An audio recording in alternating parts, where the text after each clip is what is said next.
Salmen head coach Eric Chuter. Coach, let's try to spin the 2018 season as positively as humanly possible.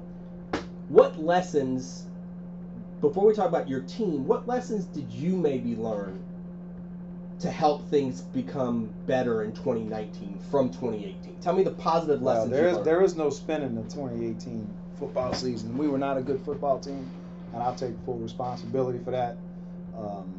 There were some things that probably I needed to do earlier that I didn't get done, and I'm not blaming it. There is nobody to blame but me. I'll take the full blame. So some of the lessons, some of the things we did is we got back to some old school things we used to do around here. We got the leadership council going again. We got some kids involved in decision making, and we got some kids involved and to be honest with you, we started this way back in December, and it's one of the best things that I've done in a long time, because this has been the best group of kids, the most fun group of kids to be around that I've been around a long time. I mean, they police themselves, they work hard, everybody likes each other, everybody gets along. It's really a fun group to be around. Does everybody, maybe is the best way to describe it, in this maybe include you, everybody just feel more comfortable in their own skin this year? I think so. I believe you hit the nail on the head. I mean, we got the same staff I had last year is coming back, so that's a plus. I think the kids possibly didn't know what to expect, even though they knew me for a long time. So now they do know what my expectations are and how I'm going to run things. Let's break it down right now. Marco's had a lot of time at quarterback. Yes, he did. All indications are that he's going to move around. You know, you had Jack on the freshman team last year. Just Correct. talk about who's in that rotation. I mean, is this we're going to go with a sophomore quarterback? It's Jack's job. Is it competition? Who's in the running right now for quarterback? You know, I know everybody wants to talk about quarterback, and I appreciate that's where we start. You know, a quarterback, and traditionally in any football game, you know, they get too much credit when things go right. They get too much blame when things go bad. You know, and then fortunately or unfortunately, however you look at it, quarterback's the face of your program. You know, you think of New Orleans Saints, you think of Drew Brees. You think of New England Patriots, Tom Brady. That's the guy, you know, the face of your program.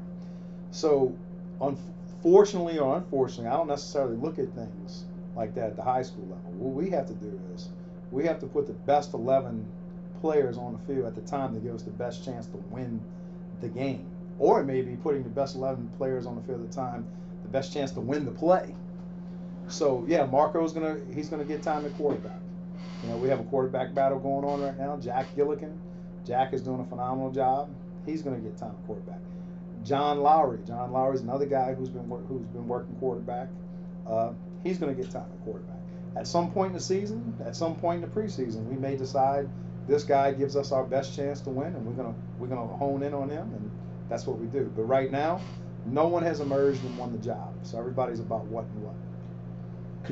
Do you want a guy to emerge, or are you comfortable with, hey, this package fits this guy, this package fits this guy?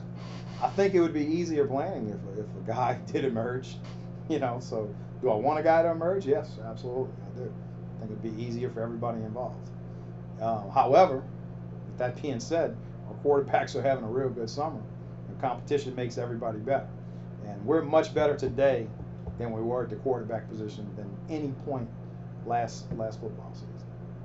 How much of that is just the comfortability, going back to what you were talking about, how they know what to expect from head coach Eric Chuter now? I don't think it's as much me as much competition.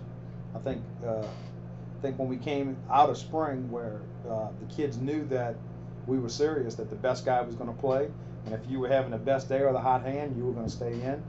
And coming out of the spring game against Bogalusa, really nobody emerged. I saw good things from all three guys. So that competition spilled over into the summer, where we have guys who want to be on the field. You know, like I'll give you, you know, you mentioned Jack's name. You know, Jack's a sophomore. You know, are we ready to turn the keys over to the Cadillac to Jack as a sophomore? Hey, if he keeps progressing the way he's going to have that opportunity, because Marco and the other quarterbacks are pushing him to that spot. So I don't think it's as much about me as much as it is the group of kids and the quality of the group of kids we have in that position.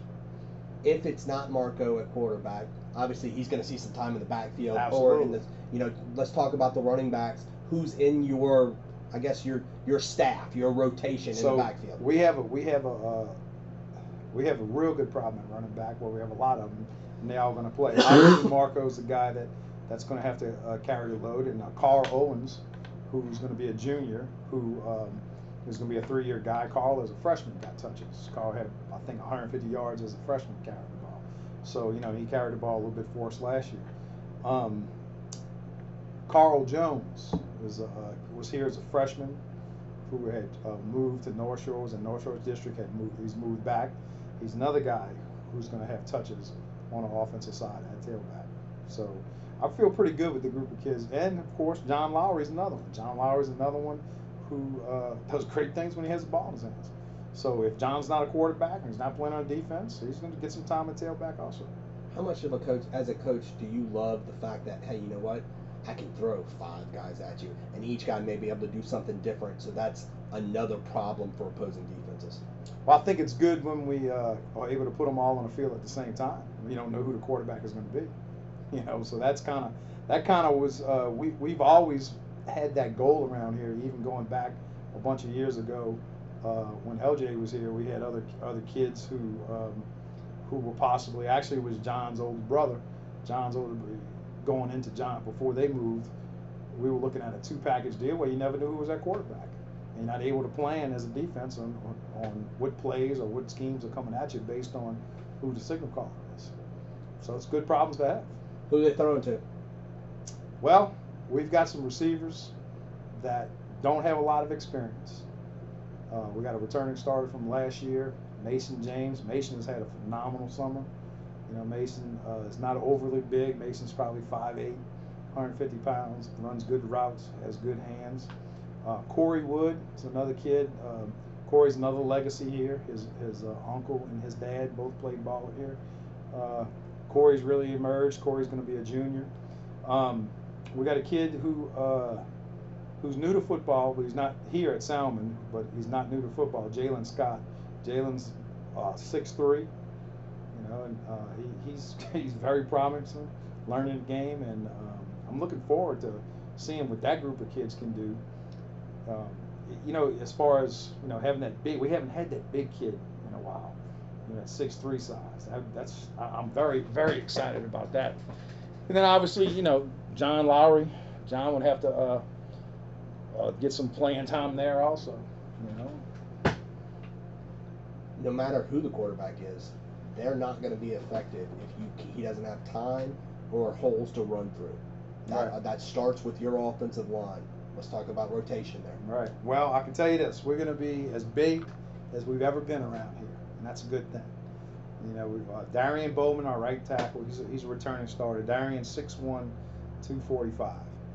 And then things get real interesting. We have a senior, Josh Ray, who's 6'5", 330. We have a center who's going to be a sophomore, Michael Lear. Michael's 5'11", 290. Our left guard, Marcus Brito. Marcus is 6'1", 330. And then we have another returning starter, Peyton Gable. Peyton's 5'11", and he's the small guy of the bunch. He's right at about 210. So you can see we got some beef up front. We got some guys who we believe we're going to have to plow the road. So that's what we're going to do. We're going to, last year we had a bunch of returning guys on the offensive line. We really thought that was going to be a strength of our team, and didn't turn out that way. However, I'm going into this year thinking that these guys right here, just on size alone, have opportunities to move the ball and to create some running lanes for us. So I'm thinking, and I believe they're going to be a strength of our team also.